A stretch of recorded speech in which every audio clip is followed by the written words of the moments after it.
بسم اللہ الرحمن الرحیم۔ شروع اللہ کے نام سے جو بڑا مہربان اور نہایت رحم کرنے والا ہے۔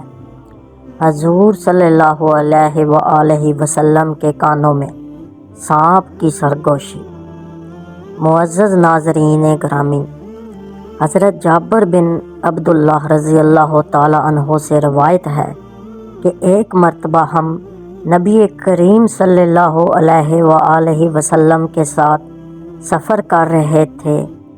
آرام کی غرض سے حضور صلی اللہ علیہ وآلہ وسلم ایک کھجور کے سائے میں بیٹھے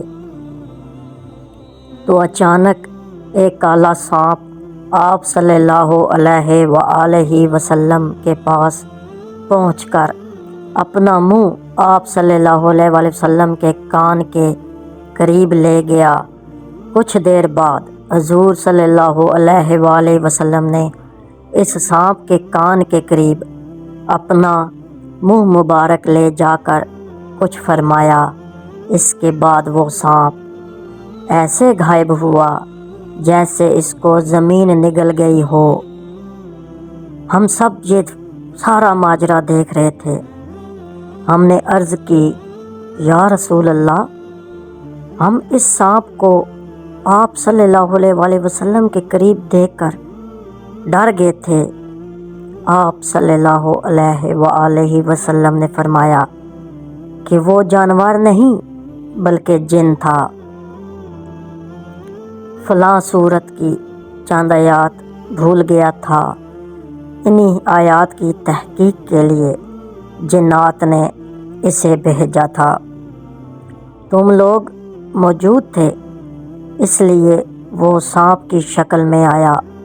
اس کے بعد حضور صلی اللہ علیہ وآلہ وسلم ایک گاؤں میں پہنچے تو وہاں کے لوگوں نے عرض کی، یا رسول اللہ صلی اللہ علیہ وآلہ وسلم، اس گاؤں کی ایک خوبصورت عورت پر ایک جن عاشق ہو گیا ہے۔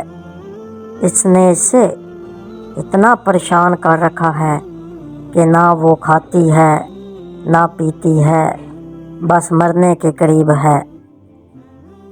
حضرت جابر رضی اللہ تعالی عنہ فرماتے ہیں کہ اس عورت کو میں نے بھی دیکھا، وہ ایسے تھی جیسے چاند کا ٹکڑا۔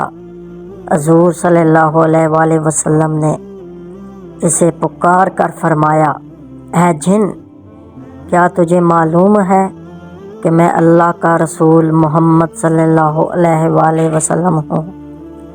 تو اس عورت کو چھوڑ کر یہاں سے چلا جا۔ یہ سنتے ہی وہ عورت صحت یاب ہو گئی اور ہوش میں آنے پر اپنا منہ ہم سب سے چھپانے لگی۔